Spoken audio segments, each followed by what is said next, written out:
Un libro, una voz. Presenta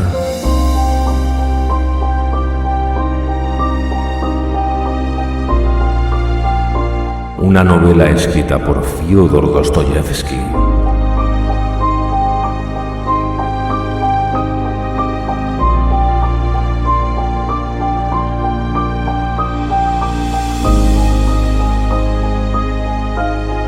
Crimen y castigo.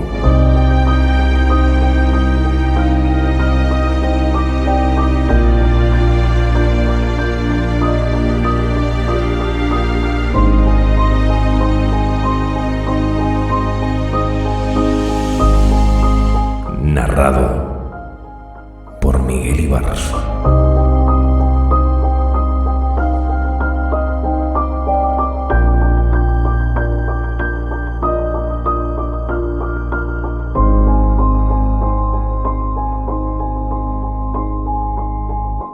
Episodio segundo.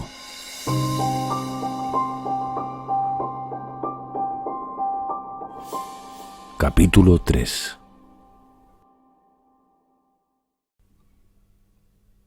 Al día siguiente se despertó tarde, después de un sueño intranquilo que no le había procurado descanso alguno. Se despertó de pésimo humor y paseó por su buhardilla una mirada hostil. La habitación no tenía más de 6 pasos de largo y ofrecía el aspecto más miserable, con su papel amarillo y polvoriento, despegado a trozos, y tan baja de techo, que un hombre que rebasara solo en unos centímetros de estatura media no habría estado allí a sus anchas, pues le habría cohibido el temor de dar con la cabeza en el techo. Los muebles estaban en armonía con el local. Consistían en 3 sillas viejas, más o menos cojas, una mesa pintada, que estaba en un rincón y sobre la cual se veían, como tirados, algunos cuadernos y libros tan cubiertos de polvo que bastaba verlos para deducir que no los habían tocado hacía mucho tiempo, y, en fin, un largo y extraño diván que ocupaba casi toda la longitud y la mitad de la anchura de la pieza y que estaba tapizado de una indiana hecha jirones. Este era el lecho de Raskolnikov, que solía acostarse completamente vestido y sin más mantas que su vieja capa de estudiante. Como almohada utilizaba un pequeño cojín bajo el cual colocaba, para hacerlo un poco más alto, toda su ropa blanca, tanto la limpia como la sucia. Ante el diván había una mesita. Era difícil imaginar una pobreza mayor y un mayor abandono, pero Raskolnikov, dado su estado de espíritu, se sentía feliz en aquel antro. Se había aislado de todo el mundo y vivía como una tortuga en su concha. La simple presencia de la sirvienta de la casa, que de vez en cuando echaba a su habitación una ojeada, le ponía fuera de sí. Así suele ocurrir a los enfermos mentales dominados por ideas fijas. Hacía 15 días que su patrona no le enviaba la comida y ni siquiera le había pasado por la imaginación ir a pedirle explicaciones, aunque se quedaba sin comer. Nastasia, la cocinera y única sirvienta de la casa, estaba encantada con la actitud del inquilino, cuya habitación había dejado de barrer y limpiar hacía tiempo. Solo por excepción entraba en la buhardilla a pasar la escoba. Ella fue la que lo despertó aquella mañana. «¡Vamos! ¡Levántate ya!», le gritó. «¿Piensas pasarte la vida durmiendo? Son ya las 9, te he traído té. ¿Quieres una taza? Pareces un muerto». El huésped abrió los ojos, se estremeció ligeramente y reconoció a la sirvienta. «¿Me lo envía la patrona?», preguntó, incorporándose penosamente. «¿Cómo se le ha ocurrido ese disparate?». Y puso ante él una rajada tetera en la que quedaba todavía un poco de té y 2 terrones de azúcar amarillento. «Oye, Nastasia, hazme un favor», dijo Raskolnikov, sacando de un bolsillo un puñado de calderilla, cosa que pudo hacer porque, como de costumbre, se había acostado vestido. «Toma, y ve a comprarme un panecillo blanco y un poco de salchichón del más barato». «El panecillo blanco te lo traeré enseguida, pero el salchichón, ¿no prefieres un plato de cachís? Es de ayer y está riquísimo. Te lo guardé, pero viniste demasiado tarde. Palabra que está muy bueno». Cuando trajo la sopa y Raskolnikov se puso a comer, Nastasia se sentó a su lado en el diván y empezó a charlar. Era una campesina que hablaba por los codos y que había llegado a la capital directamente de su aldea. Praskovia Pavlovna quiere denunciarte a la policía, dijo. Él frunció las cejas. ¿A la policía? ¿Por qué? Porque ni le pagas ni lo vas a hacer. La cosa no puede estar más clara. Es lo único que me faltaba, murmuró el joven, apretando los dientes. En estos momentos esa denuncia sería un trastorno para mí. Esa mujer es tonta, añadió en voz alta. Hoy iré a hablar con ella. Desde luego, es tonta, tanto como yo, pero tú, que eres inteligente, ¿por qué te pasas el día echado así como un saco? Y no se sabe ni siquiera de qué color tiene el dinero. Dices que antes dabas lecciones a los niños. ¿Por qué ahora no haces nada? Hago algo, replicó Raskolnikov secamente, como hablando a la fuerza. ¿Qué es lo que haces? ¿Un trabajo? ¿Qué trabajo? Medito, respondió el joven gravemente, tras un silencio. Nastasia empezó a retorcerse. Era un temperamento alegre y, cuando la hacían reír, se retorcía en silencio, mientras todo su cuerpo era sacudido por las mudas carcajadas. ¿Has ganado mucho con tus meditaciones?, preguntó cuando al fin pudo hablar.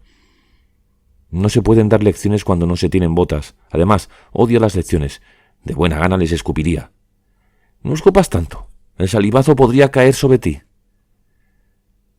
Para lo que se paga por las lecciones, unos cuantos kopecks. ¿Qué haría yo con eso? Seguía hablando como la fuerza y parecía responder a sus propios pensamientos. ¿Entonces, pretendes ganar una fortuna de una vez? Raskolnikov le dirigió una mirada extraña. Sí, una fortuna, respondió firmemente tras una pausa. Bueno, no pongas esa cara tan terrible. ¿Y qué me dices del panecillo blanco? ¿Hay que ir a buscarlo o no? Haz lo que quieras. Ah, se me olvidaba. Llegó una carta para ti cuando no estabas en casa. ¿Una carta para mí? ¿De quién? Eso no lo sé. Lo que sé es que le di al cartero 3 kopecks. Espero que me los devolverás. Tráela, por el amor de Dios, trae esa carta, exclamó Raskolnikov profundamente agitado. Señor.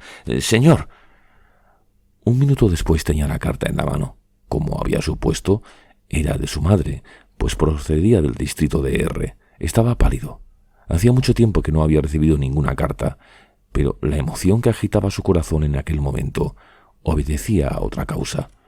Vete, Nastasia, vete, por el amor de Dios. Toma tus 3 kopecks, pero vete enseguida, te lo ruego. La carta temblaba en sus manos. No quería abrirla en presencia de la sirvienta. Deseaba quedarse solo para leerla. Cuando Nastasia salió, el joven se llevó el sobre a sus labios y lo besó. Después estuvo unos momentos contemplando la dirección y observando la caligrafía, aquella escritura fina y un poco inclinada que tan familiar y querida le era, la letra de su madre, a la que él mismo había enseñado a leer y escribir hacía tiempo. Retrasaba el momento de abrirla, parecía experimentar cierto temor. Al fin rasgó el sobre. La carta era larga, la letra apretada. Ocupaba 2 grandes hojas de papel por los 2 lados. Mi querido Rodia, decía la carta. Hace ya 2 meses que no te he escrito, y esto ha sido para mí tan penoso que incluso me ha quitado el sueño muchas noches. Perdóname este silencio involuntario. Ya sabes cuánto te quiero. Dunia y yo no tenemos a nadie más que a ti. Tú lo eres todo para nosotras, toda nuestra esperanza, toda nuestra confianza en el porvenir. Solo Dios sabe lo que sentí cuando me dijiste que habías tenido que dejar la universidad hacía ya varios meses por falta de dinero y que habías perdido las lecciones y no tenías ningún medio de vida. ¿Cómo puedo ayudarte yo con mis 120 rublos anuales de pensión? Los 15 rublos que te envié hace 4 meses los pedí prestados, con la garantía de mi pensión, a un comerciante de esta ciudad llamado Bakurchine. Es una buena persona y fue amigo de tu padre, pero como yo le había autorizado por escrito a cobrar por mi cuenta la pensión, tenía que procurar devolverle el dinero, cosa que acabo de hacer. Ya sabes por qué no he podido enviarte nada en estos últimos meses. Pero ahora, gracias a Dios, creo que te podré mandar algo.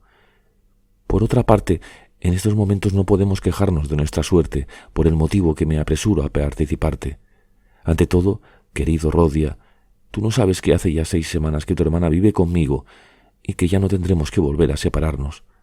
Gracias a Dios han terminado sus sufrimientos, pero vayamos por orden. Así sabrás todo lo ocurrido, todo lo que hasta ahora te hemos ocultado.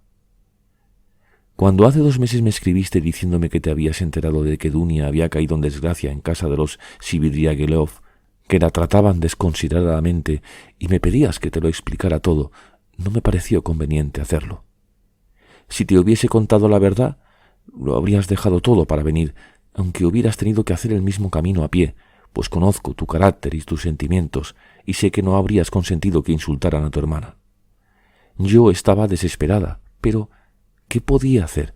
Por otra parte, yo no sabía toda la verdad. El mal estaba en Dunechka.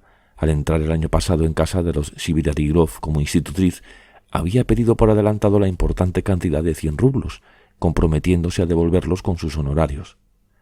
Por lo tanto, no podía dejar la plaza hasta haber saldado la deuda. Dunia, ahora ya puedo explicártelo todo, mi querido Rodia, había pedido esta suma especialmente para poder enviarte los 60 rublos que entonces necesitabas con tanta urgencia y que, efectivamente, te mandamos el año pasado. Entonces te engañamos diciéndote que el dinero lo tenía ahorrado Dunia. No era verdad. La verdad es la que te voy a contar ahora, en primer lugar porque nuestra suerte ha cambiado de pronto por la voluntad de Dios, y también porque así tendrás una prueba de lo mucho que te quiere tu hermana y de la grandeza de su corazón. El señor Svidrigailov empezó por mostrarse grosero con ella, dirigiéndole toda clase de burlas y expresiones molestas, sobre todo cuando estaban en la mesa. Pero no quiero extenderme sobre estos desagradables detalles. No conseguiría otra cosa que irritarte inútilmente, ahora que ya ha pasado todo. En resumidas cuentas, que la vida de Dunechka era un martirio, a pesar de que recibía un trato amable y bondadoso de Marfa Petrovna, la esposa del señor Svidrigailov, y de todas las personas de la casa. La situación de Dunia era aún más penosa cuando el señor Svidrigailov bebía más de la cuenta, cediendo a los hábitos adquiridos en el ejército. Y esto fue poco comparado con lo que al fin supimos. Figúrate que Svidrigailov, el muy insensato, sentía desde hacía tiempo por Dunia una pasión que ocultaba bajo su actitud grosera y despectiva. Tal vez estaba avergonzado y atemorizado ante la idea de alimentar él, un hombre ya maduro, un padre de familia, aquellas esperanzas licenciosas e involuntarias hacia Dunia. Tal vez sus groserías y sus sarcasmos no tenían más objeto que ocultar su pasión a los ojos de su familia. Al fin no pudo contenerse y, con toda claridad, le hizo proposiciones deshonestas. Le prometió cuanto puedas imaginarte, incluso abandonar a los suyos y marcharse con ella a una ciudad lejana, o al extranjero si lo prefería. Ya puedes suponer lo que esto significó para tu hermana. Dunia no podía dejar su puesto, no solo porque no había pagado su deuda, sino por temor a que Marfa Petrovna sospechara la verdad, lo que habría introducido la discordia en la familia. Además, incluso ella habría sufrido las consecuencias del escándalo, pues demostrar la verdad no habría sido cosa fácil. Aún había otras razones para que Dunia no pudiera dejar la casa hasta 6 semanas después. Ya conoces a Dunia, ya sabes que es una mujer inteligente y de carácter firme. Puede soportar las peores situaciones y encontrar en su ánimo la entereza necesaria para conservar la serenidad. Aunque nos escribíamos con frecuencia, ella no me había dicho nada de todo esto para no apenarme. El desenlace sobrevino inesperadamente. Marfa Petrovna sorprendió un día en el jardín, por pura casualidad, a su marido en el momento en que acosaba a Dunia, y lo interpretó todo al revés, achacando la culpa a tu hermana. A esto siguió una violenta escena en el mismo jardín. Marfa Petrovna llegó incluso a golpear a Dunia. No quiso escucharla y estuvo vociferando durante más de 1 hora. Al fin la envió a mi casa en una simple carreta, a la que fueron arrojados en desorden sus vestidos, su ropa blanca y todas sus cosas. Ni siquiera le permitió hacer el equipaje. Para colmo de desdichas, en aquel momento empezó a diluviar y Dunia, después de haber sufrido las más crueles afrentas, tuvo que recorrer 17 verstas en una carreta sin toldo y en compañía de un mujik. Dime ahora qué podía yo contestar a tu carta, qué podía contarte de esta historia. Estaba desesperada. No me atreví a decirte la verdad, ya que con ello solo habría conseguido apenarte y desatar tu indignación. Además, ¿qué podías hacer tú? Perderte. Esto es lo único. Por otra parte, Dunechka me lo había prohibido. En cuanto a llenar una carta de palabras insulsas cuando mi alma estaba henchida de dolor, no me sentía capaz de hacerlo. Desde que se supo todo esto, fuimos el tema preferido por los murmuradores de la ciudad y la cosa duró un mes entero. No nos atrevíamos ni siquiera a ir a cumplir con nuestros deberes religiosos, pues nuestra presencia era acogida con cuchicheos, miradas desdeñosas e incluso comentarios en voz alta. Nuestros amigos se apartaron de nosotras, nadie nos saludaba, e incluso se de buena tinta que un grupo de empleadillos proyectaba contra nosotras la mayor afrenta, embadurnar con brea la puerta de nuestra casa. Por cierto que el casero nos había exigido que la desalojáramos. Y todo por culpa de Marfa Petrovna, que se había apresurado a difamar a Dunia por toda la ciudad. Venía casi a diario a esta población, en la que conoce a todo el mundo. Es una charlatana que se complace en contar historias de familia ante el primero que llega y, sobre todo, en censurar a su marido públicamente, cosa que no me parece ni medio bien. Así, no es extraño que le faltara el tiempo para ir pregonando el caso de Dunia, no solo por la ciudad, sino por toda la comarca. Caí enferma. Tu hermana fue más fuerte que yo. Si hubieras visto la entereza con que soportaba su desgracia y procuraba consolarme y darme ánimos, es un ángel. Pero la misericordia divina ha puesto fin a nuestro infortunio. El señor Svidrigailov ha recobrado la lucidez, torturado por el remordimiento y compadecido sin duda de la suerte de tu hermana, ha presentado a Marfa Petrovna las pruebas más convincentes de la inocencia de Dunia. Una carta que Dunechka le había escrito antes de que la esposa los sorprendiera en el jardín, para evitar las explicaciones de palabra y demostrarle que no quería tener ninguna entrevista con él. En esta carta, que quedó en poder del señor Svidrigailov al salir de la casa Dunechka, ésta le reprochaba vivamente y con sincera indignación la vileza de su conducta para con Marfa Petrovna.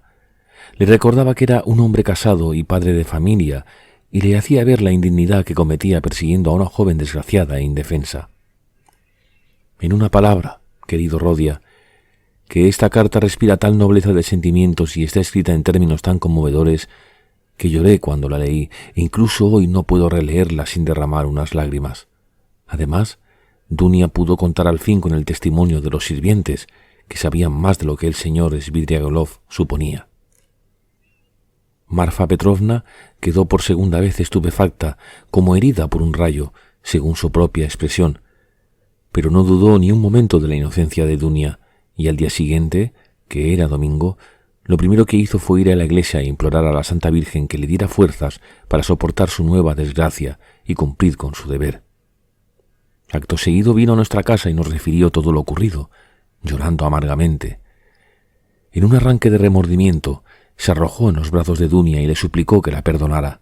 Después, sin pérdida de tiempo, recorrió las casas de la ciudad y en todas partes, entre sollozos y en los términos más halagadores, rendía homenaje a la inocencia, a la nobleza de sentimientos y a la integridad de la conducta de Dunia. No contenta con esto, mostraba y leía a todo el mundo la carta escrita por Dunechka al señor Svidrigailov, e incluso dejaba sacar copias, cosa que me parece una exageración. Recorrió las casas de todas sus amistades, en lo cual empleó varios días. Ello dio lugar a que algunas de sus relaciones se molestaran al ver que daba preferencia a otros, lo que consideraban una injusticia. Al fin se determinó con toda exactitud el orden de las visitas, de modo que cada uno pudo saber de antemano el día que le tocaba el turno. En toda la ciudad se sabía dónde tenía que leer Marfa Petrovna la carta tal o cual día, y el vecindario adquirió la costumbre de reunirse en la casa favorecida, sin excluir aquellas familias que ya habían escuchado la lectura en su propio hogar y en el de otras familias amigas. Yo creo que en todo esto hay mucha exageración, pero así es el carácter de Marfa Petrovna. Por otra parte, es lo cierto que ella ha rehabilitado por completo a Dunechka. Toda la vergüenza de esta historia ha caído sobre el señor Svidrigailov, a quien ella presenta como único culpable, y tan inflexiblemente que incluso siento compasión de él.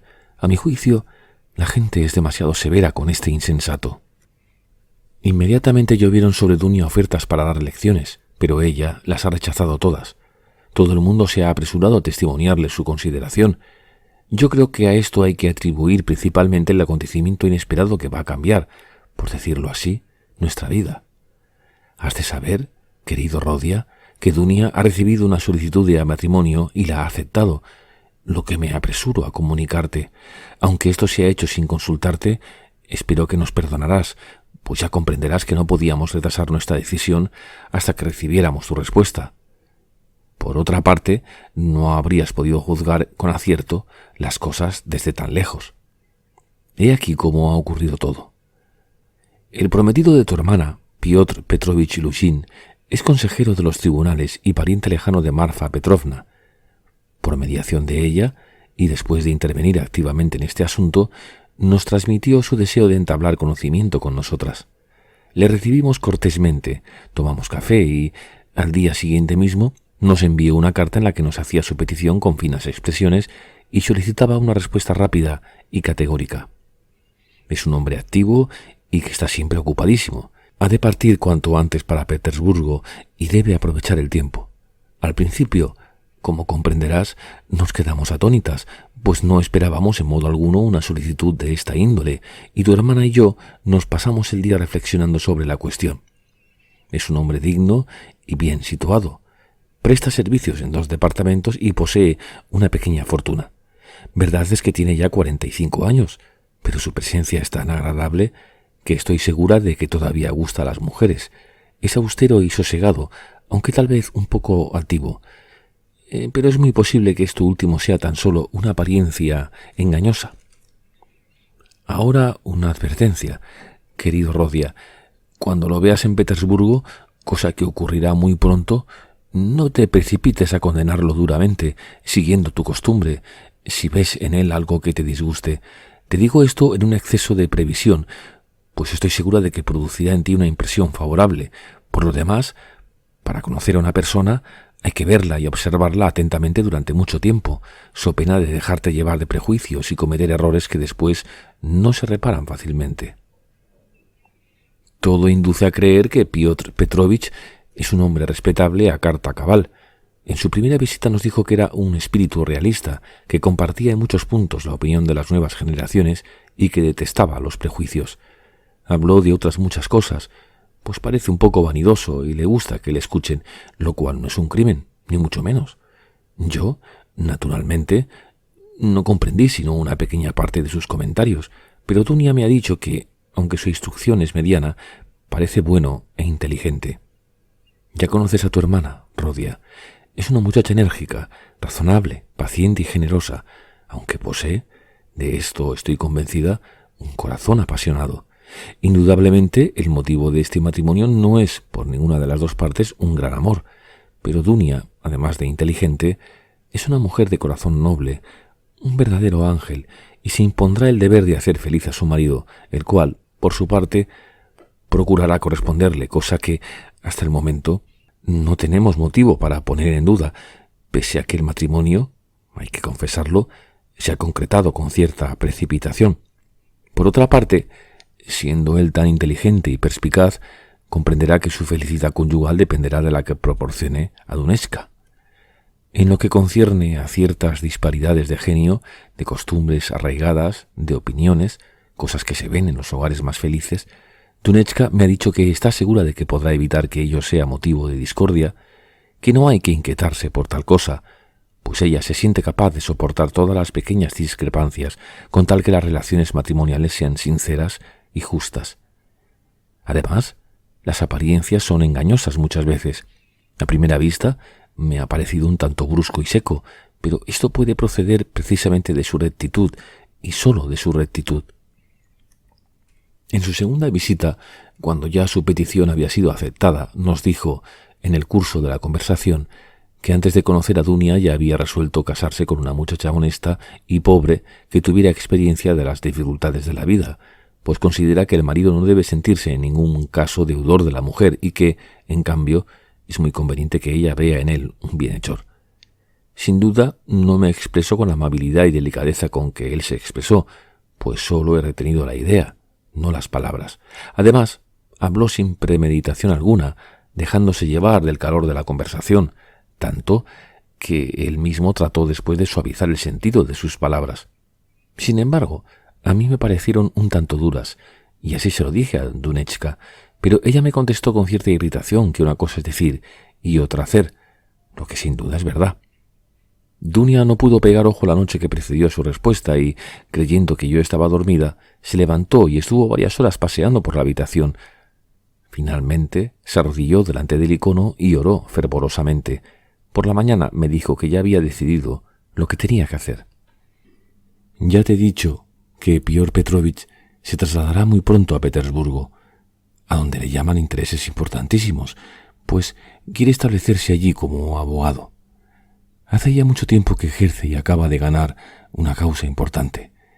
Si ha de trasladarse inmediatamente a Petersburgo es porque ha de seguir atendiendo en el Senado a cierto trascendental asunto.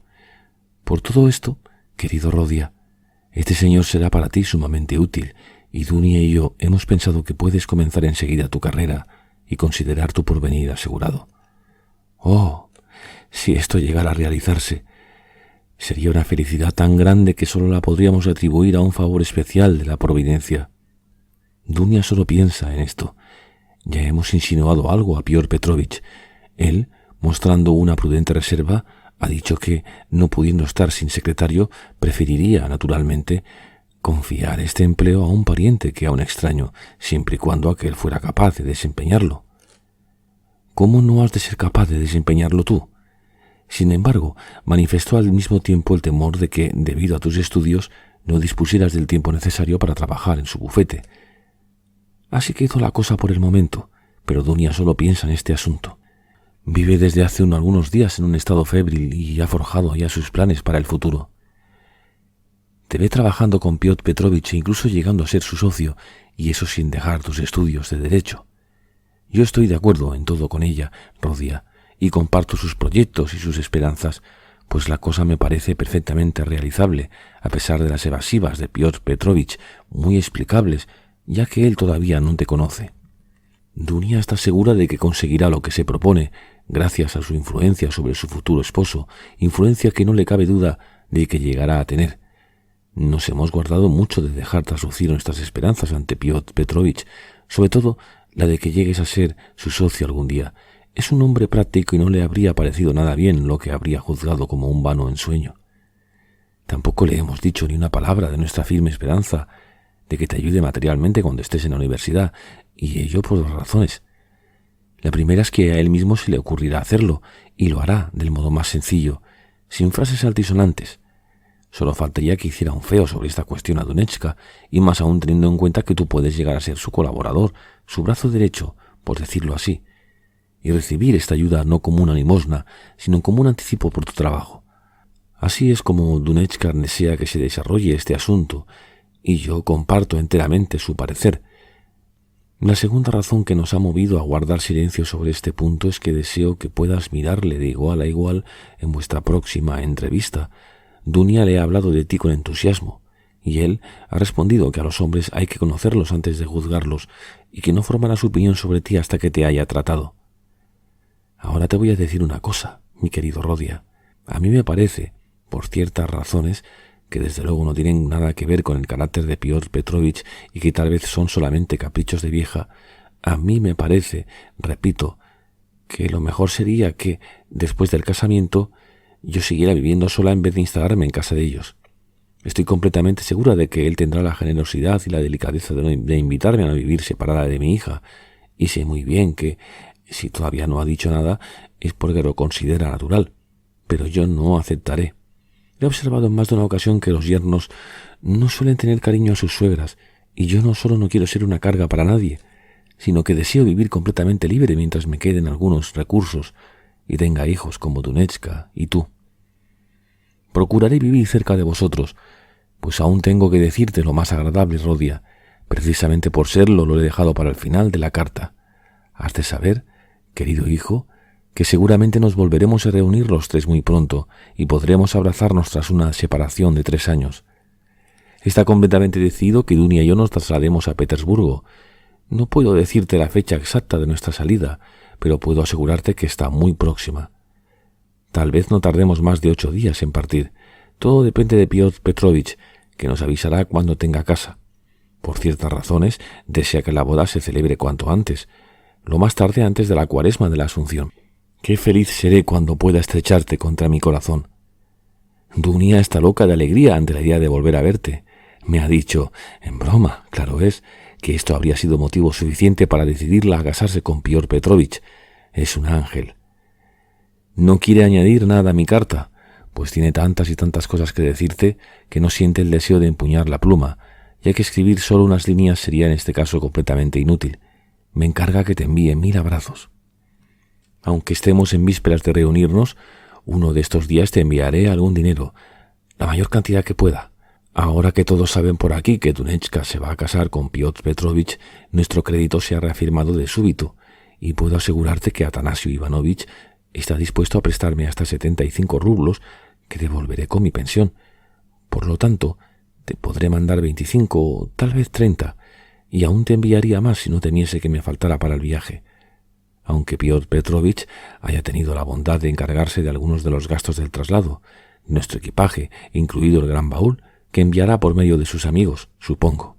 Tenemos que pensar en nuestra llegada a Petersburgo, donde no podemos presentarnos sin algún dinero para atender a nuestras necesidades, cuando menos durante los primeros días.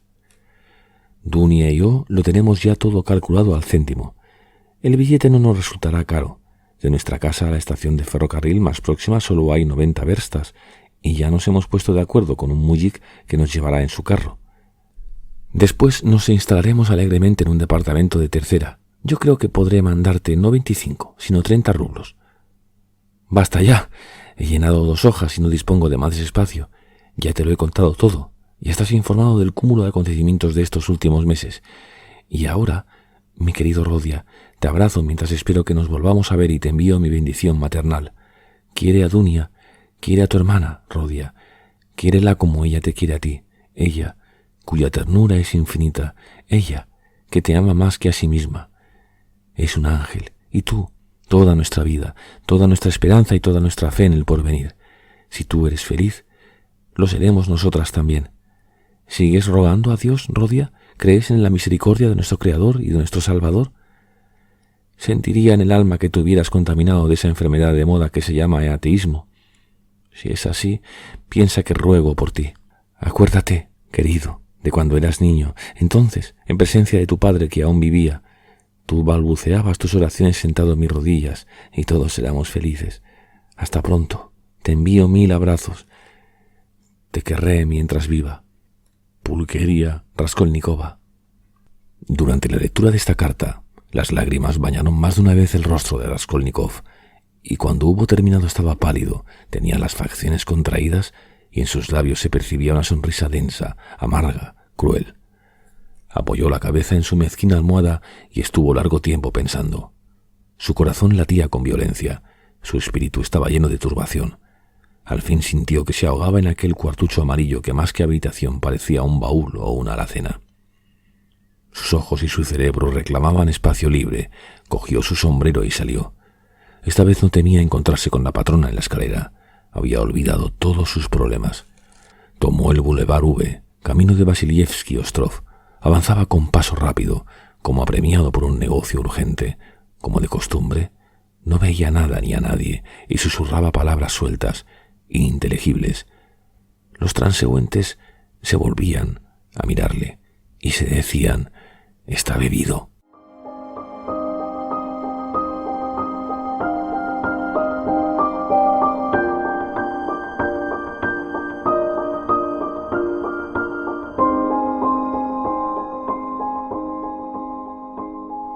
Capítulo 4. La carta de su madre le había trastornado, pero Raskolnikov no había vacilado un instante, ni siquiera durante la lectura, sobre el punto principal. Acerca de esta cuestión ya había tomado una decisión irrevocable. Ese matrimonio no se llevará a cabo mientras yo viva. Al diablo ese señor Luzhine. La cosa no puede estar más clara, pensaba, sonriendo con aire triunfal y malicioso, como si estuviese seguro de su éxito. No, mamá, no, Dunia, no conseguiréis engañarme. Y todavía se disculpan de haber decidido la cosa por su propia cuenta y sin pedirme consejo. Claro que no me lo han pedido. Creen que es demasiado tarde para romper el compromiso. Ya veremos si se puede romper o no. Buen pretexto alegan. Piotr Petrovich está siempre tan ocupado que solo puede casarse a toda velocidad, como un ferrocarril en marcha. No, Dunechka, lo veo todo claro. Sé muy bien qué cosas son esas que me tienes que decir. Y también lo que pensabas aquella noche en que ibas y venías por la habitación, y lo que confiaste, arrodillada ante la imagen que siempre ha estado en el dormitorio de mamá, la de la Virgen de Kazán. La subida de Gólgota es dura, muy dura. Decís que el asunto está definitivamente concertado. Tú, Avdotia Romanovna, has decidido casarte con un hombre de negocios, un hombre práctico que posee cierto capital, que ha amasado ya cierta fortuna. Esto suena mejor, impone más respeto. Trabaja en 2 departamentos del Estado y comparte las ideas de las nuevas generaciones, como dice mamá, y, según Dunechka, parece un hombre bueno. Este parece es lo mejor. Dunechka se casa impulsada por esta simple apariencia. Magnífico, verdaderamente magnífico. Me gustaría saber por qué me habla mamá de las nuevas generaciones. ¿Lo habrá hecho sencillamente para caracterizar al personaje o con la segunda intención de que me sea simpático el señor Luzhin? Las muy astutas. Otra cosa que me gustaría aclarar es hasta qué punto han sido francas una con otra aquel día decisivo, aquella noche y después de aquella noche. ¿Hablarían claramente o comprenderían las dos, sin necesidad de decírselo, que tanto una como otro tenían una sola idea, un solo sentimiento y que las palabras eran inútiles? Me inclino por esta última hipótesis. Es la que la carta deja entrever. A mamá le pareció un poco seco, y la pobre mujer, en su ingenuidad, se apresuró a decírselo a Dunia, y Dunia, naturalmente, se enfadó y respondió con cierta brusquedad. Es lógico. ¿Cómo no perder la calma ante estas ingenuidades cuando la cosa está perfectamente clara y ya no es posible retroceder? ¿Y por qué me dirá quiere a Dunia, Rodia, porque ella te quiere a ti más que a su propia vida? ¿No será que la tortura secretamente el remordimiento por haber sacrificado su hija a su hijo? Tú eres toda nuestra vida, toda nuestra esperanza para el porvenir. Oh, mamá. Su irritación crecía por momentos. Si se hubiera encontrado en aquel instante con el señor Luzhin, estaba seguro de que lo habría matado. Cierto, prosiguió, cazando al vuelo los pensamientos que cruzaban su imaginación. Cierto que para conocer a un hombre es preciso observarlo largo tiempo y de cerca, pero el carácter del señor Luzhin es fácil de descifrar. Lo que más me ha gustado es el calificativo de hombre de negocios, y eso de que parece bueno. Vaya si lo es. Encargarse de los gastos de transporte del equipaje, incluso el gran baúl. ¡Qué generosidad! Y ellas, la prometida y la madre, se ponen de acuerdo con un mujik para trasladarse a la estación en una carreta cubierta. También yo he viajado así. Esto no tiene importancia. Total, de la casa a la estación solo hay 90 verstas. Después se instalarán alegremente en un vagón de tercera para recorrer 1 millar de verstas. Esto me parece muy natural, porque cada cual procede de acuerdo con los medios de que dispone. Pero usted, señor Luzhin, ¿qué piensa de todo esto? Ella es su prometida, ¿no? Sin embargo, ¿no se ha enterado usted de que la madre ha pedido un préstamo con la garantía de su pensión para atender a los gastos del viaje? Sin duda, usted ha considerado el asunto con un simple convenio comercial establecido a medias con otra persona y en el que, por lo tanto, cada socio debe aportar la parte que le corresponde. Ya lo dice el proverbio, el pan y la sal, por partes iguales, los beneficios, cada uno los suyos. Pero usted solo ha pensado en barrer hacia adentro. Los billetes son bastante más caros que el transporte del equipaje, y es muy posible que usted no tenga que pagar nada por enviarlo. ¿Es que no ven ellas estas cosas o es que no quieren ver nada? Y dicen que están contentas. Cuando pienso que esto no es sino la flor del árbol y que el fruto ha de madurar todavía. Porque lo peor de todo no es la cicatería, la avaricia que demuestra la conducta de ese hombre, sino el carácter general del asunto. Su proceder da una idea de lo que será el marido, una idea clara. Como si mamá tuviera el dinero para arrojarlo por la ventana. ¿Con qué llegará a Petersburgo? ¿Con 3 rublos o 2 pequeños billetes, como los que mencionaba el otro día la vieja usurera? ¿Cómo cree que podrá vivir en Petersburgo? Pues es el caso que ha visto ya, por ciertos indicios, que le será imposible estar en casa de Dunia, ni siquiera los primeros días después de la boda. Ese hombre encantador habrá dejado escapar alguna palabrita que debe de haber abierto los ojos a mamá, a pesar de que ella se niegue a reconocerlo con todas sus fuerzas. Ella misma ha dicho que no quiere vivir con ellos, pero ¿con qué cuenta? ¿Pretende acaso mantenerse con los 120 rublos de la pensión, de los que hay que deducir el préstamo de Atanasio Ivanovich? En nuestra pequeña ciudad desgasta la poca vista que le queda tejiendo prendas de lana y bordando puños. Pero yo sé que esto no añade más de 20 rublos al año a los 120 de la pensión. Lo sé positivamente. Por lo tanto, y a pesar de todo, ellos fundan sus esperanzas en los sentimientos generosos del señor Lujin. Creen que él mismo les ofrecerá su apoyo y les suplicará que lo acepten. Sí, sí, esto es muy propio de dos almas románticas y hermosas. Os presentan hasta el último momento un hombre con plumas de pavo real y no quieren ver más que el bien, nunca el mal, aunque esas plumas no sean sino el reverso de la medalla. No quieren llamar a las cosas por su nombre por adelantado. La sola idea de hacerlo les resulta insoportable. Rechazan la verdad con todas sus fuerzas hasta el momento en que el hombre por ellas, idealizado, les da un puñetazo en la cara. Me gustaría saber si el señor Lujin está condecorado. Estoy seguro de que posee la cruz de Santa Ana y se adorna con ella en los banquetes ofrecidos por los hombres de empresa y los grandes comerciantes. También la lucirá en la boda, no me cabe duda. En fin, que se vaya al diablo. Esto tiene un pase en mamá, que es así, pero en Dunia es inexplicable. Te conozco bien, mi querida Dunechka. Tenías casi 20 años cuando te vi por última vez, y sé perfectamente cómo es tu carácter. Mamá dice en su carta que Dunechka posee tal entereza que es capaz de soportarlo todo. Esto ya lo sabía yo. Hace 2 años y medio que sé que Dunechka es capaz de soportarlo todo. El hecho de que haya podido soportar al señor Svidrigailov y todas las complicaciones que este hombre le ha ocasionado demuestra que, en efecto, es una mujer de gran entereza. Y ahora se imagina, lo mismo que mamá, que podrá soportar igualmente a ese señor Lujin que sustenta la teoría de la superioridad de las esposas tomadas en la miseria y para las que el marido aparece como un bienhechor, cosa que expone. Es un detalle que no hay que olvidar. En su primera entrevista, admitamos que las palabras se le han escapado, a pesar de ser un hombre razonable. Seguramente no se le escaparon, ni mucho menos, aunque él lo dejara entrever así en las explicaciones que se apresuró a dar. Pero ¿qué se propone Dunia? Se ha dado cuenta de cómo es este hombre y sabe que habrá de compartir su vida con él, si se casa. Sin embargo, es una mujer que viviría de pan duro y agua antes que vender su alma y su libertad moral. No las sacrificaría a las comodidades, no las cambiaría por todo el oro del mundo, y mucho menos, naturalmente, por el señor Lujin. No. La Dunia que yo conozco es distinta a la de la carta, y estoy seguro de que no ha cambiado. En verdad, su vida era dura en casa de Svidrigailov. No es nada grato pasar la existencia entera sirviendo de institutriz por 200 rublos al año, pero estoy convencido de que mi hermana preferiría trabajar con los negros de un hacendado o con los sirvientes letones de un alemán del Báltico que envilecerse y perder la dignidad, encadenando su vida por cuestiones de interés con un hombre al que no quiere y con el que no tiene nada en común. Aunque el señor Lujin estuviera hecho de oro puro y brillantes, Dunia no se avendría a ser su concubina legítima. ¿Por qué, pues, lo ha aceptado? ¿Qué misterio es este? ¿Dónde está la clave del enigma? La cosa no puede estar más clara. Ella no se vendería jamás por sí misma, por su bienestar, ni siquiera por librarse de la muerte, pero lo hace por otro. Se vende por un ser querido. He aquí explicado el misterio. Se dispone a venderse por su madre y por su hermano. Cuando se llega a esto, incluso violentamos nuestras más puras convicciones. La persona pone en venta su libertad, su tranquilidad, su conciencia.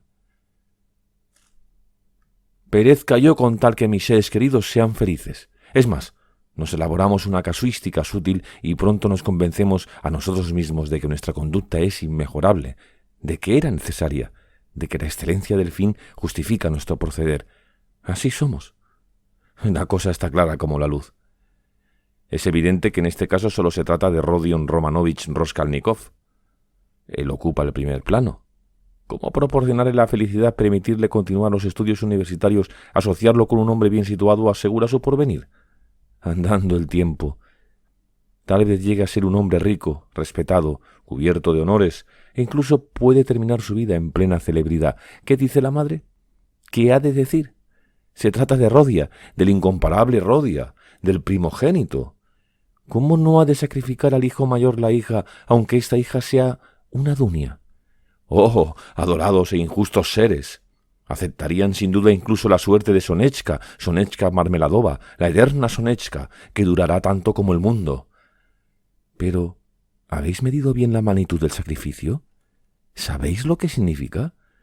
¿No es demasiado duro para vosotras? ¿Es útil? ¿Es razonable? Has de saber, Dunechka, que la suerte de Sonia no es más terrible que la vida al lado del señor Lugin. Mamá ha dicho que no es un matrimonio de amor. ¿Y qué ocurrirá si, además de no haber amor, tampoco hay estimación? Pues, por el contrario, ya existe la antipatía, el horror, el desprecio. ¿Qué me dices a esto? Habrá que conservar la limpieza. Sí, eso es. ¿Comprendéis lo que esta limpieza significa? ¿Sabéis que para Lugin esta limpieza no difiere en nada de la de Sonetchka? E incluso es peor, pues, bien mirado, en tu caso, Dunetchka, hay cierta esperanza de comodidades, de cosas superfluas, cierta compensación, en fin, mientras que en el caso de Sonetchka se trata simplemente de no morirse de hambre. Esta limpieza cuesta cara, Dunetchka, muy cara. ¿Y qué sucederá si el sacrificio es superior a tus fuerzas, si te arrepientes de lo que has hecho? Entonces todo serán lágrimas derramadas en secreto, maldiciones y una amargura infinita, porque, en fin de cuentas, tú no eres una Marfa Petrovna. ¿Y qué será de mamá entonces? Ten presente que ya se siente inquieta y atormentada. ¿Qué será cuando vea las cosas con toda claridad? ¿Y yo? ¿Qué será de mí? Porque, en realidad, no habéis pensado en mí. ¿Por qué? Yo no quiero vuestro sacrificio, Dunetchka. No lo quiero, mamá. Esta boda no se llevará a cabo mientras yo viva. No, no lo consentiré. De pronto volvió a la realidad y se detuvo. Dices que la boda no se celebrará, pero ¿qué harás para impedirla? ¿Y con qué derecho te opondrás? Tú les dedicarás toda tu vida, todo tu porvenir, pero cuando hayas terminado los estudios y estés situado. Ya sabemos lo que eso significa. No son más que castillos en el aire. Ahora, inmediatamente, ¿qué harás? Pues es ahora cuando has de hacer algo, ¿no comprendes? ¿Y qué es lo que haces? Las arruinas. Pues si te han podido mandar dinero ha sido porque una ha pedido un préstamo sobre su pensión y la otra un anticipo en sus honorarios. ¿Cómo las librarás de los Atanasio Ivanovich y de los Sbriailov, tú, futuro millonario de imaginación, Zeus de fantasía que te rogas el derecho de disponer de su destino? En 10 años tu madre habrá tenido tiempo para perder la vista haciendo labores y llorando, y la salud a fuerza de privaciones. ¿Y qué me dices de tu hermana? Vamos, trata de imaginarte lo que será tu hermana dentro de 10 años o en el transcurso de estos 10 años. ¿Has comprendido? Se torturaba haciéndose estas preguntas y, al mismo tiempo, experimentaba una especie de placer. No podían sorprenderle, porque no eran nuevas para él. Eran viejas cuestiones familiares que ya le habían hecho sufrir cruelmente, tanto que su corazón estaba hecho jirones. Hacía ya tiempo que había germinado en su alma esta angustia que le torturaba.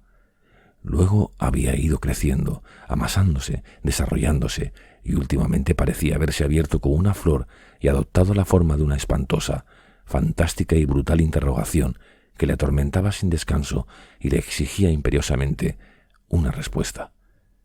La carta de su madre había caído sobre él como un rayo. Era evidente que ya no había tiempo para lamentaciones ni penas estériles.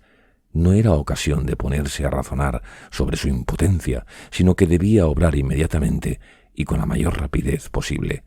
Había que tomar una determinación, una cualquiera, costara lo que costase. Había que hacer esto o renunciar a la verdadera vida, exclamó en una especie de delirio. Aceptar el destino con resignación, aceptarlo tal como es y para siempre, ahogar todas las aspiraciones, abdicar definitivamente el derecho de obrar, de vivir, de amar. ¿Comprende usted lo que significa no tener a dónde ir? Estas habían sido las palabras pronunciadas por Marmeladov la víspera y de las que Raskolnikov se había acordado súbitamente, porque todo hombre debe tener un lugar a donde ir. De pronto se estremeció. Una idea que había cruzado su mente del día anterior acababa de acudir nuevamente a su cerebro. Pero no era la vuelta de este pensamiento lo que le había sacudido. Sabía que la idea tenía que volver, lo presentía, lo esperaba. No obstante, no era exactamente la misma que la de la víspera. La diferencia consistía en que la del día anterior, idéntica a la de todo el mes último, no era más que un sueño, mientras que ahora se le presentaba bajo una forma nueva, amenazadora, misteriosa. Se daba perfecta cuenta de ello. Sintió como un golpe en la cabeza. Una nube se extendió ante sus ojos. Dirigió una rápida mirada en torno de él como si buscase algo. Experimentaba la necesidad de sentarse. Su vista erraba en busca de un banco. Estaba en aquel momento en el Boulevard K, y el banco se ofreció a sus ojos a unos 100 pasos de distancia. Aceleró el paso cuanto le fue posible, pero por el camino le ocurrió una pequeña aventura que absorbió su atención durante unos minutos. Estaba mirando el banco desde lejos, cuando advirtió que a unos 20 pasos delante de él había una mujer a la que empezó por no prestar más atención que a todas las demás cosas que había visto hasta aquel momento en su camino. ¿Cuántas veces entraba en su casa sin acordarse ni siquiera de las calles que había recorrido? Incluso se había acostumbrado a ir por la calle sin ver nada. Pero en aquella mujer había algo extraño que sorprendía desde el primer momento, y poco a poco se fue captando la atención de Raskolnikov. Al principio, esto ocurrió contra su voluntad e incluso le puso de mal humor. Pero enseguida la impresión que le había dominado empezó a cobrar una fuerza creciente. De súbito le acometió el deseo de descubrir lo que hacía tan extraña a aquella mujer. Desde luego, a juzgar por las apariencias, debía de ser una muchacha, una adolescente. Iba con la cabeza descubierta, sin sombrilla, a pesar del fuerte sol, y sin guantes, y balanceaba grotescamente los brazos al andar. Llevaba un ligero vestido de seda, mal ajustado al cuerpo, abrochado a medias y con un desgarrón en lo alto de la falda, en el talle. Un jirón de tela ondulaba a su espalda. Llevaba sobre los hombros una pañoleta y avanzaba con paso inseguro y vacilante. Este encuentro acabó por despertar enteramente la atención de Raskolnikov.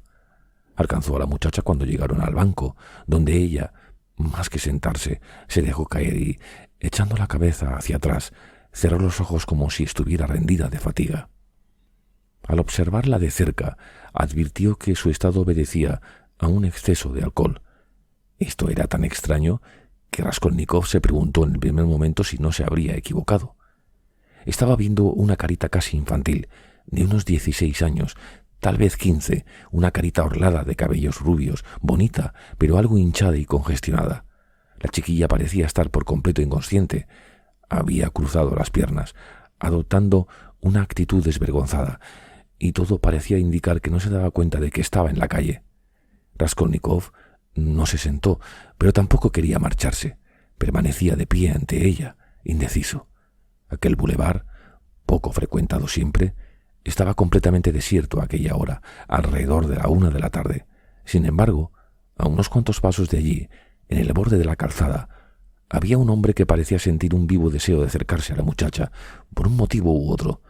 Sin duda había visto también a la joven antes de que llegara al banco y la había seguido, pero Raskolnikov le había impedido llevar a cabo sus planes. Dirigía al joven miradas furiosas, aunque a hurtadillas, de modo que Raskolnikov no se dio cuenta, y esperaba con impaciencia el momento en que el desarrapado joven le dejara el campo libre. Todo estaba perfectamente claro.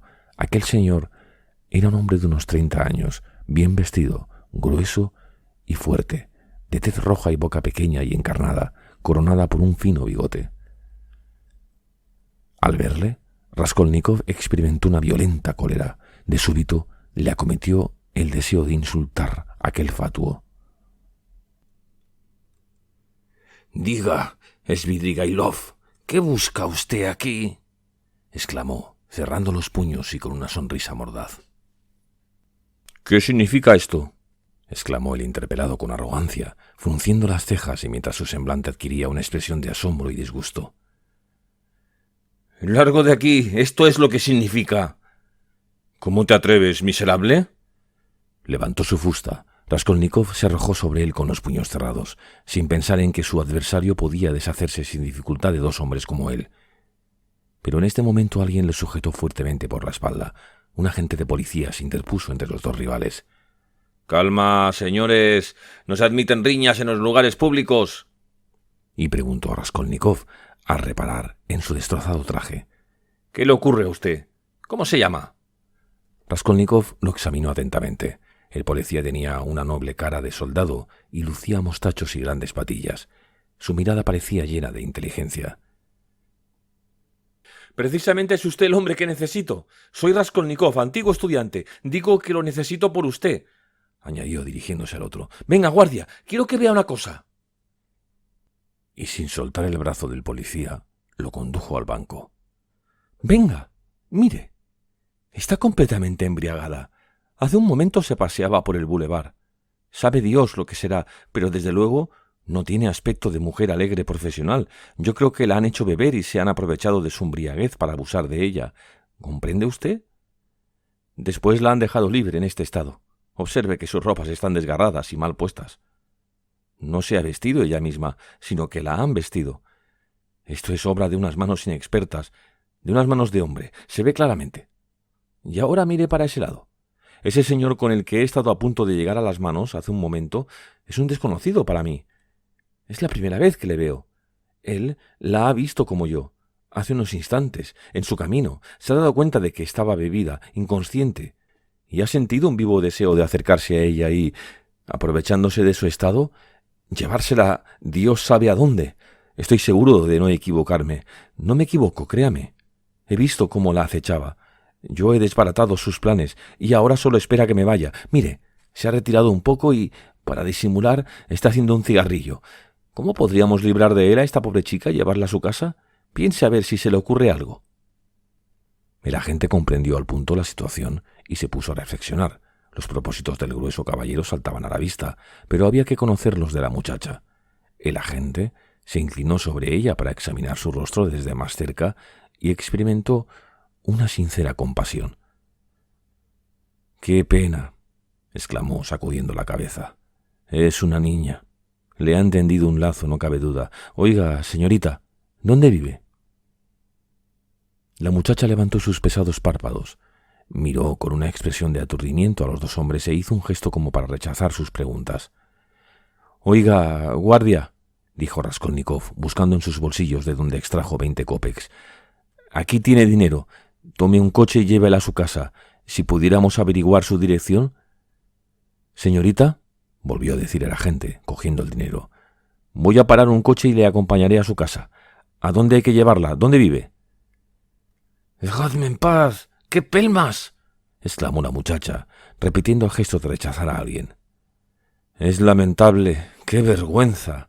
—se dolió el agente, sacudiendo la cabeza nuevamente con un gesto de reproche, de piedad y de indignación. —Ahí está la dificultad —añadió, dirigiéndose a Raskolnikov y echándole por segunda vez una rápida mirada de arriba abajo. Sin duda le extrañaba que aquel joven andrajoso diera dinero. —¿La ha encontrado usted lejos de aquí? —le preguntó. —Ya le he dicho que ella iba delante de mí por el bulevar. Se tambaleaba y, apenas ha llegado al banco, se ha dejado caer. —¿Qué cosas tan vergonzosas se ven hoy en este mundo, señor? Tan joven y ya bebida. No cabe duda de que la han engañado. Mire, sus ropas están llenas de desgarrones. ¡Ah! ¡Cuánto vicio hay hoy por el mundo! A lo mejor es hija de casa noble, venida menos.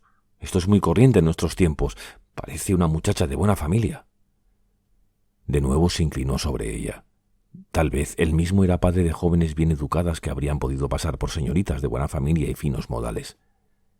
—Lo más importante —exclamó Raskolnikov agitado—, lo más importante es no permitir que caiga en manos de ese malvado. La ultrajaría por segunda vez. Sus pretensiones son claras como el agua. ¡Mírelo! El muy granuja no se va. Hablaba en voz alta y señalaba al desconocido con el dedo. Este lo oyó y pareció que iba a dejarse llevar de la cólera, pero se contuvo y se limitó a dirigirle una mirada desdeñosa. Luego se alejó lentamente una docena de pasos y se detuvo de nuevo. —No permitir que caiga en sus manos —repitió el agente pensativo—. Desde luego, eso se podría conseguir, pero tenemos que averiguar su dirección. De lo contrario... Oiga, señorita, dígame. Se había inclinado de nuevo sobre ella. De súbito, la muchacha abrió los ojos por completo, miró a los dos hombres atentamente y, como si la luz se hiciera repentinamente en su cerebro, se levantó del banco y emprendió a la inversa el camino por donde había venido. —¡Los muy insolentes! —murmuró—. ¡No me los puedo quitar de encima! Y agitó de nuevo los brazos con el gesto del que quiere rechazar algo. Iba con paso rápido y todavía inseguro. El elegante desconocido continuó la persecución, pero por el otro lado de la calzada y sin perderla de vista. —No se inquiete —dijo resueltamente el policía, ajustando su paso al de la muchacha—. Ese hombre no la molestará. ¡Ah!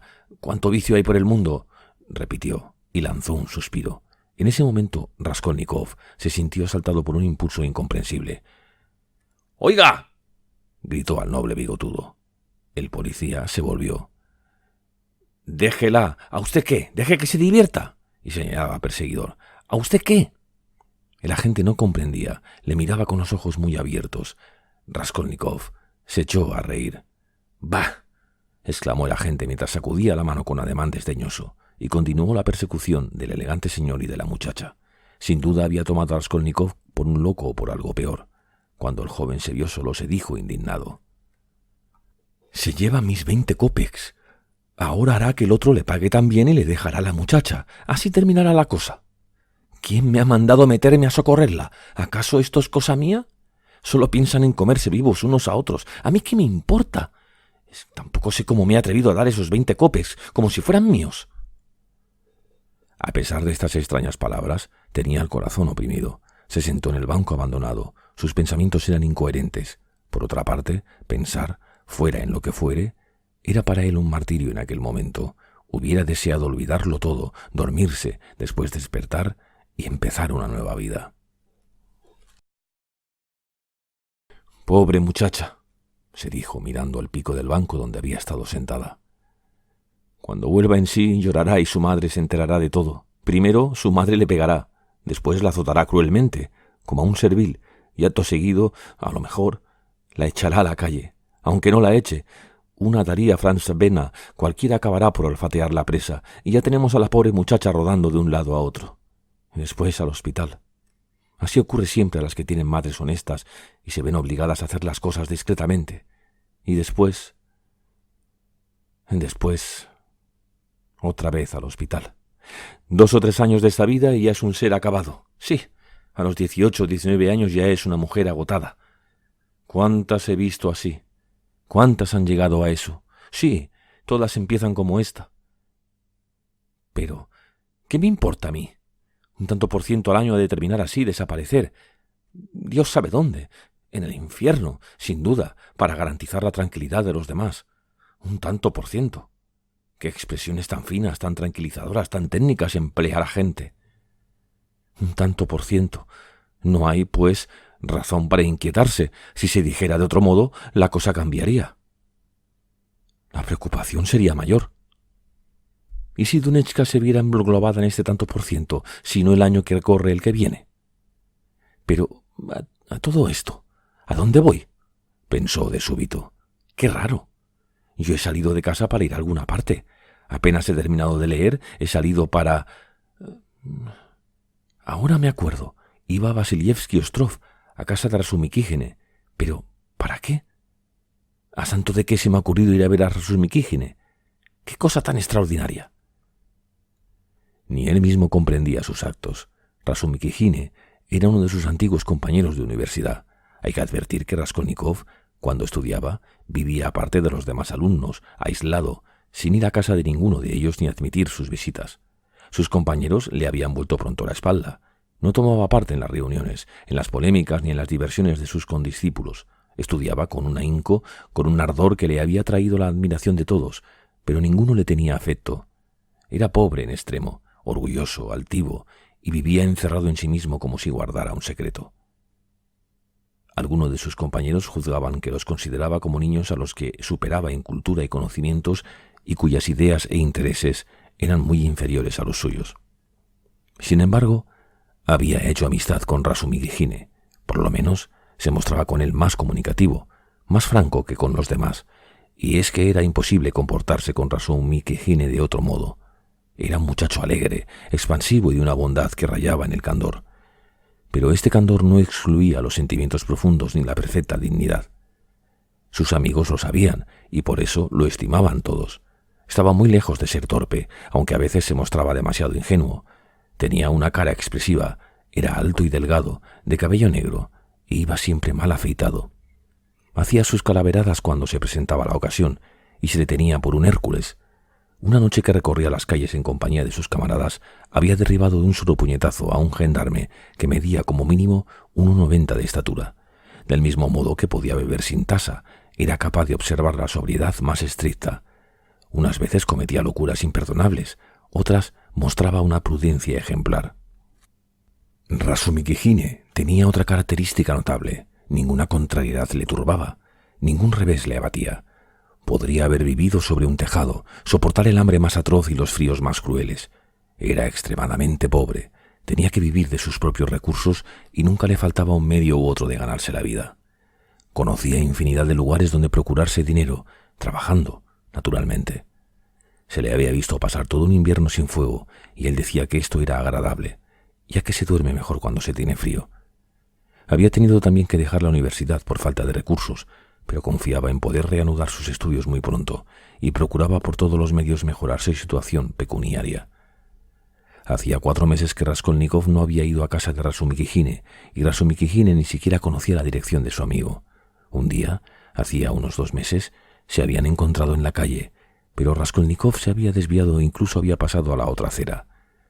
Razumikijine, aunque había reconocido perfectamente a su amigo, había fingido no verle, a fin de no avergonzarle.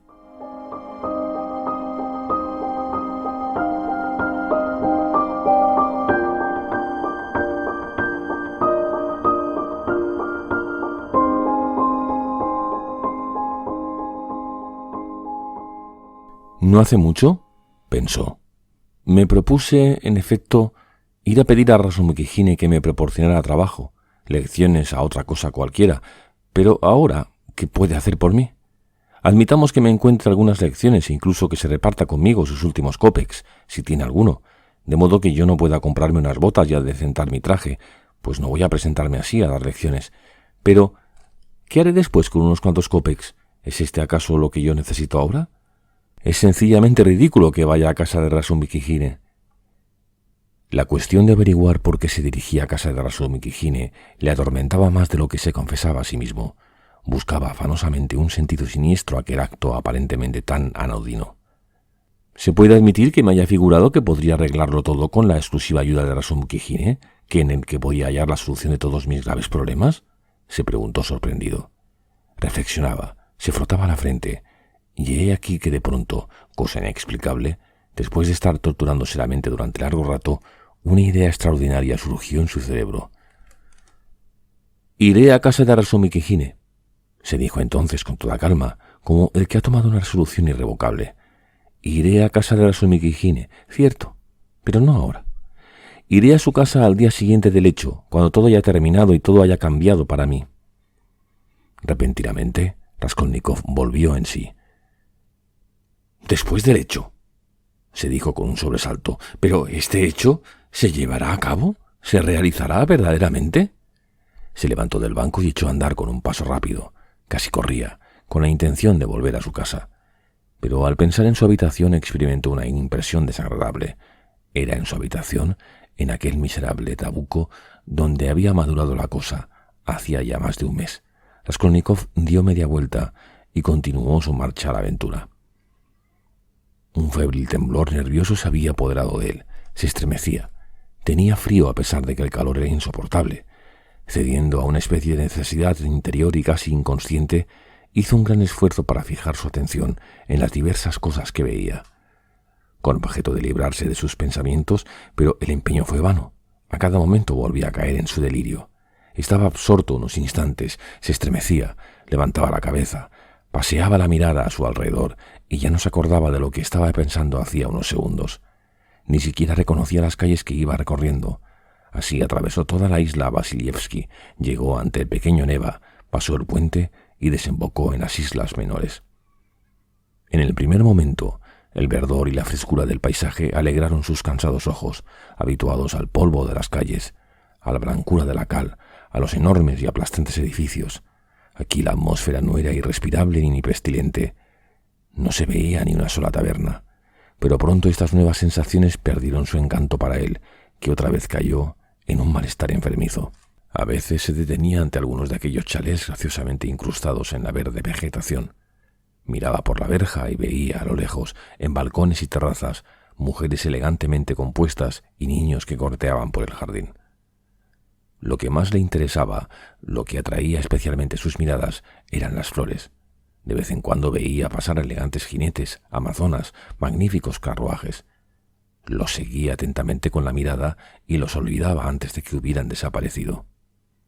De pronto se detuvo y contó su dinero. Le quedaban 30 kopecks. 20 al agente de policía, tras Anastasia por la carta. Por lo tanto, ayer dejé en casa de los Marmeladov de 47 a 50. Sin duda había hecho estos cálculos por algún motivo, pero lo olvidó apenas sacó el dinero del bolsillo y no volvió a recordarlo hasta que, al pasar poco después, ante una tienda de comestibles, un tabernucho más bien, notó que estaba hambriento. Entró en el figón, se bebió una copa de vodka y dio algunos bocados a un pastel que se llevó para darle fin mientras continuaba su paseo. Hacía mucho tiempo que no había probado el vodka y la copita que se acababa de tomar le produjo un efecto fulminante. Las piernas le pesaban y el sueño le rendía. Se propuso volver a casa, pero al llegar a la isla Petrovsky hubo de detenerse. Estaba completamente agotado. Salió, pues, del camino, se internó en los sotos, se dejó caer en la hierba y se quedó dormido en el acto. Los sueños de un hombre enfermo suelen tener una nitidez extraordinaria y se asemejan a la realidad hasta confundirse con ella. Los sucesos que se desarrollan son a veces monstruosos, pero el escenario y toda la trama son tan verosímiles y están llenos de detalles tan imprevistos, tan ingeniosos, tan logrados, que el durmiente no podría imaginar nada semejante estando despierto, aunque fuera un artista de la talla de Pushkin o Turgeniev. Estos sueños no se olvidan con facilidad, sino que dejan una impresión profunda en el desbaratado organismo y el excitado sistema nervioso del enfermo. Raskolnikov tuvo un sueño horrible. Volvió a verse en el pueblo donde vivió con su familia cuando era niño. Tiene 7 años y pasea con su padre por los alrededores de la pequeña población, ya en pleno campo. Está nublado, el calor es bochornoso, el paisaje es exactamente igual al que él conserva en la memoria. Es más, su sueño le muestra detalles que ya había olvidado. El panorama del pueblo se ofrece enteramente a la vista. Ni un solo árbol, ni siquiera un sauce blanco en los contornos. Únicamente a lo lejos, en el horizonte, en los confines del cielo, por decirlo así, se ve la mancha oscura de un bosque. A unos cuantos pasos del último jardín de la población hay una taberna. Una gran taberna que impresionaba desagradablemente al niño e incluso lo atemorizaba cuando pasaba ante ella con su padre. Estaba siempre llena de clientes que vociferaban, reían, se insultaban, cantaban horriblemente, con voces desgarradas, y llegaban muchas veces a las manos. En las cercanías de la taberna vagaban siempre hombres borrachos de caras espantosas. Cuando el niño los veía, se apretaba convulsivamente contra su padre y temblaba de pies a cabeza. No lejos de allí pasaba un estrecho camino eternamente polvoriento. ¡Qué negro era aquel polvo! El camino era tortuoso y, a unos 300 pasos de la taberna, se desviaba hacia la derecha y contorneaba el cementerio. En medio del cementerio se alzaba una iglesia de piedra, de cúpula verde. El niño la visitaba 2 veces al año en compañía de su padre y de su madre para oír la misa que se celebraba por el descanso de su abuela, muerta hacía ya mucho tiempo y a la que no había conocido. La familia llevaba siempre, en un plato envuelto con una servilleta, el pastel de los muertos, sobre el que había una cruz formada con pasas. Raskolnikov adoraba esta iglesia, sus viejas imágenes desprovistas de adornos y también a su viejo sacerdote de cabeza temblorosa. Cerca de la lápida de su abuela había una pequeña tumba, la de su hermano menor, muerto a los 6 meses y del que no podía acordarse porque no lo había conocido. Si sabía que había tenido un hermano era porque se lo habían dicho, y cada vez que iba al cementerio se santiguaba piadosamente ante la pequeña tumba, se inclinaba con respeto y la besaba. Y ahora he aquí el sueño. Va con su padre por el camino que conduce al cementerio. Pasan por delante de la taberna. Sin soltar la mano de su padre, dirige una mirada de horror al establecimiento. Ve una multitud de burguesas endomingadas, campesinas con sus maridos y toda clase de gente del pueblo. Todos están ebrios, todos cantan. Ante la puerta hay un raro vehículo, una de esas enormes carretas de las que suelen tirar robustos caballos y que se utilizan para el transporte de barriles de vino y toda clase de mercancías. Raskolnikov se deleitaba contemplando estas hermosas bestias de largas crines y recias patas que, con paso mesurado y natural y sin fatiga alguna, arrastraban verdaderas montañas de carga. Incluso se diría que andaban más fácilmente enganchados a estos enormes vehículos que libres. Pero ahora, cosa extraña, la pesada carreta tiene entre sus varas un caballejo de una delgadez lastimosa, uno de esos brocines de aldeano que él ha visto muchas veces arrastrando grandes carretadas de madera o de heno y que los mujiks desloman a golpes, llegando a pegarles incluso en la boca y en los ojos cuando los pobres animales se esfuerzan en vano por sacar al vehículo de un atolladero. Este espectáculo llenaba de lágrimas sus ojos cuando era niño y lo presenciaba desde la ventana de su casa, de la que su madre se apresuraba a retirarlo. De pronto se oye gran algazara en la taberna, donde se ve salir, entre cantos y gritos, un grupo de corpulentos mujiques embriagados, luciendo camisas rojas y azules, con la balalaica en la mano y la casaca colgada descuidadamente en el hombro. ¡Subid! ¡Subid todos!, grita un hombre todavía joven, de grueso cuello, cara mofletuda y tez de un rojo de zanahoria. ¡Os llevaré a todos! ¡Subid! Estas palabras provocan exclamaciones y risas. ¿Creéis que podrá con nosotros ese esbirriado Rucín? ¿Has perdido la cabeza, Mikolka? Enganchar una bestezuela así a semejante carreta. ¿No os parece, amigos, que ese caballejo tiene lo menos 20 años? ¡Subid! ¡Os llevaré a todos! Vuelve a gritar Mikolka, y es el primero que sube la carreta. Coge las riendas y su corpachón se instala en el pescante. ¡El caballo Bayo!, dice a grandes voces. Se lo llevó hace poco Maciev, y esta bestezuela es una verdadera pesadilla para mí. Me gusta pegarle, palabra de honor. No se gana el pienso que se come. ¡Hala, subid! Lo haré galopar. Os aseguro que lo haré galopar. Empuña el látigo y se dispone, con evidente placer, a fustigar al animalito. ¡Ya lo oís! Dice que lo hará galopar.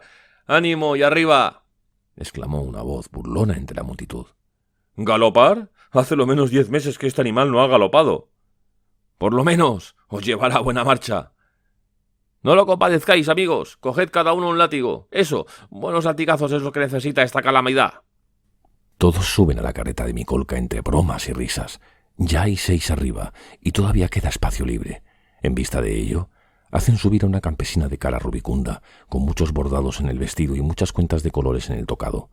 No cesa de partir y comer avellanas entre risas burlonas. La muchedumbre que rodea a la carreta ríe también y, verdaderamente, ¿cómo no reírse ante la idea de que tan escuálido animal pueda llevar al galope semejante carga? 2 de los jóvenes que están en la carreta se proveen de látigos para ayudar a Mikolka. Se oyó el grito de «arre», y el caballo tira con todas sus fuerzas, pero no solo no consigue galopar, sino que apenas logra avanzar al paso. Patalea, gime, encorva el lomo bajo la granizada de latigazos. Las risas redoblan en la carreta, y entre la multitud que le ve partir, Mikolka se enfurece y se ensaña en la pobre bestia, obstinada en verla galopar.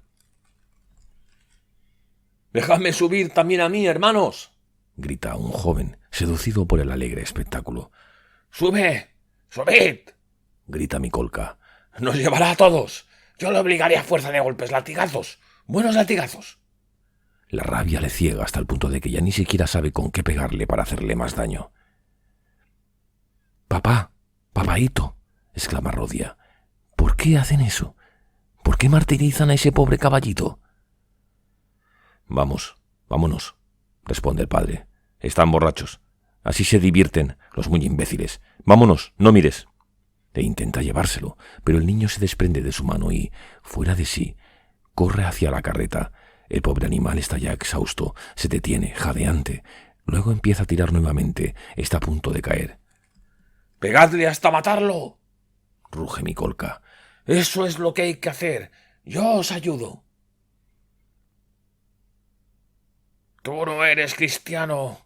Eres un demonio», grita un viejo entre la multitud. Y otra voz añade. «¿Dónde se ha visto enganchar a un animalito así a una carreta como esa?» «¡Lo vas a matar!», vocifera un tercero. «¡Id al diablo! El animal es mío y puedo hacer con él lo que me dé la gana. ¡Subid! ¡Subid todos! ¡He de hacerlo galopar!». De súbito, un coro de carcajadas ahogó la voz de Mikolka. El animal, aunque medio muerto por la lluvia de golpes, ha perdido la paciencia y ha empezado a cocear. Hasta el viejo, sin poder contenerse, participa de la alegría general. En verdad, la cosa no es para menos. Darkoz es un caballo que apenas se sostiene sobre sus patas. 2 mozos se destacan de la masa de espectadores, empuñan cada uno un látigo y empiezan a golpear al pobre animal, uno por la derecha y otro por la izquierda. «¡Pegadle en el hocico! ¡En los ojos! ¡Dadle fuerte en los ojos!», vocifera Mikolka.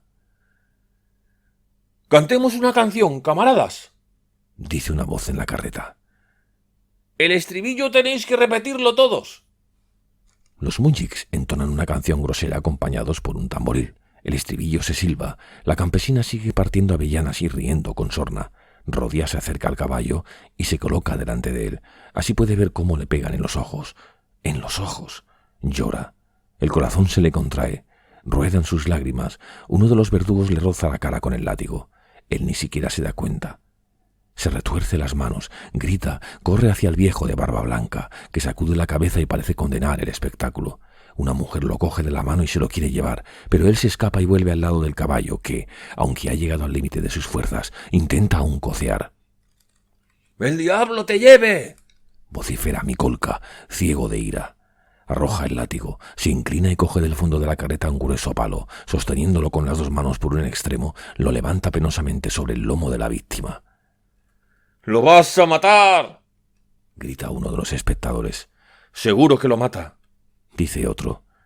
«¿Acaso no es mío?», ruge Mikolka, y golpea al animal con todas sus fuerzas. Se oye un ruido seco. «¡Sigue, sigue! ¿Qué esperas?», gritan varias voces entre la multitud. Mikolka vuelve a levantar el palo y descarga un segundo golpe en el lomo de la pobre bestia. El animal se contrae. Su cuarto trasero se hunde bajo la violencia del golpe. Después da un salto y empieza a tirar con todo el resto de sus fuerzas. Su propósito es huir del martirio, pero por todas partes encuentra los látigos de sus 6 verdugos. El palo se levanta de nuevo y cae por tercera vez, luego por cuarta, de un modo regular. Mikolka se enfurece al ver que no ha podido acabar con el caballo de un solo golpe. «Es duro de pelar», exclama uno de los espectadores. «Ya veréis cómo cae, amigos. Ha llegado su última hora», dice otro de los curiosos. «Coge un hacha», sugiere un tercero. «Hay que acabar de una vez». «No decís más que tonterías», brama Mikolka. «Dejadme pasar».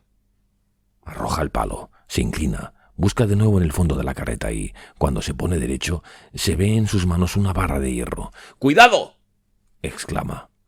Y, con todas sus fuerzas, asesta un tremendo golpe al desdichado animal. El caballo se tambalea, se abate, intenta tirar con un último esfuerzo, pero la barra de hierro vuelve a caer pesadamente sobre su espinazo. El animal se desploma como si le hubieran cortado las 4 patas de un solo tajo. «¡Acabemos con él!», ruge Mikolka como un loco, saltando de la carreta. Varios jóvenes, tan borrachos y congestionados como él, se arman de lo primero que encuentran, látigos, palos, estacas, y se arrojan sobre el caballejo agonizante. Mikolka, de pie junto a la víctima, no cesa de golpearla con la barra. El animalito alarga el cuello, exhala un profundo resoplido y muere. «¡Ya está!», dice una voz entre la multitud. «Se había empeñado en no galopar». «¡Es mío!», exclama Mikolka con la barra en la mano, enrojecidos los ojos y como lamentándose de no tener otra víctima a la que golpear. «Desde luego tú no crees en Dios», dicen algunos de los que han presenciado la escena. El pobre niño está fuera de sí. Lanzando un grito, se abre paso entre la gente y se acerca al caballo muerto. Coge el hocico inmóvil y ensangrentado y lo besa. Besa sus labios, sus ojos, luego da un salto y corre hacia Mikolka blandiendo los puños. En este momento lo encuentra su padre, que lo estaba buscando, y se lo lleva. «Ven, ven», le dice, «vámonos a casa». «Papá, ¿por qué han matado a ese pobre caballito?», gime Rodia, alteradas por su entrecortada respiración. Sus palabras salen como gritos roncos de su contraída garganta. «Están borrachos», responde el padre. «Así se divierten. Pero vámonos. Aquí no tenemos nada que hacer». Rodia le rodea con sus brazos.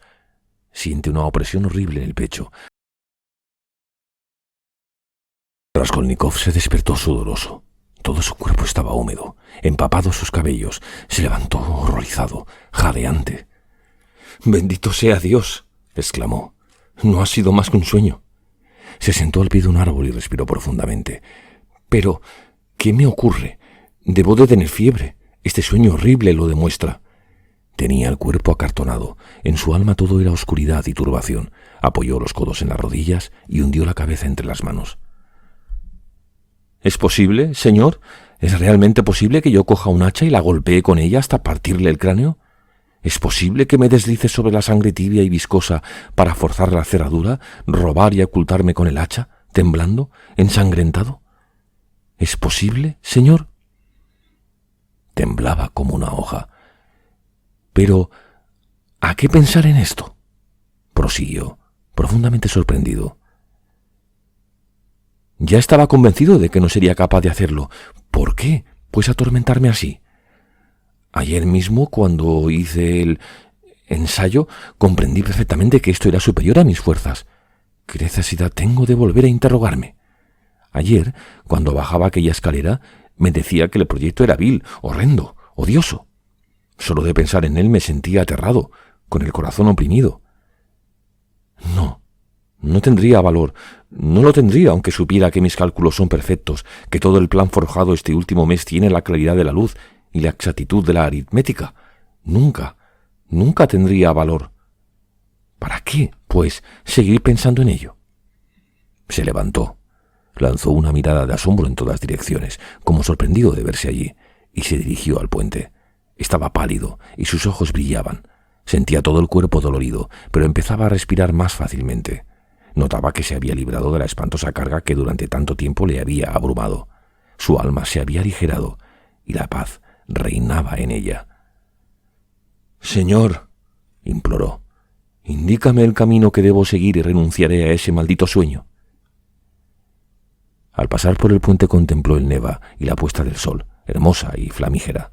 Pese a su debilidad, no sentía fatiga alguna. Se diría que el temor que durante el mes último se había formado poco a poco en su corazón se había reventado de pronto.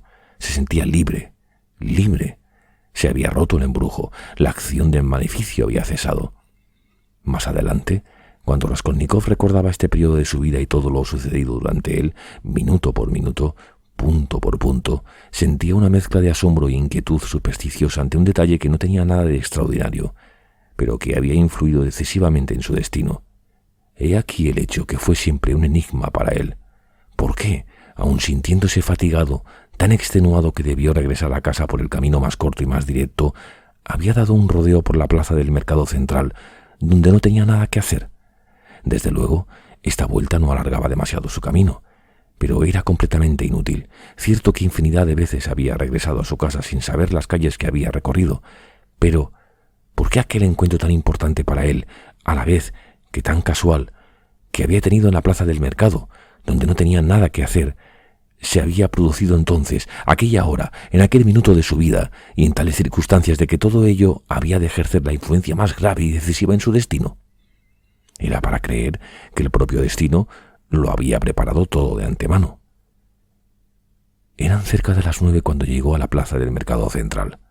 Los vendedores ambulantes, los comerciantes que tenían sus puestos al aire libre, los tenderos, los almacenistas, recogían sus cosas o cerraban sus establecimientos. Unos vaciaban sus cestas, otros sus mesas y todos guardaban sus mercancías y se disponían a volver a sus casas, a la vez que se dispersaban los clientes.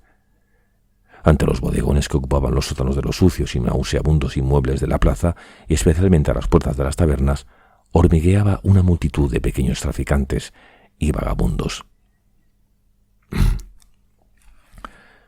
Cuando salía de casa sin rumbo fijo, Raskolnikov frecuentaba esta plaza y las callejas de los alrededores.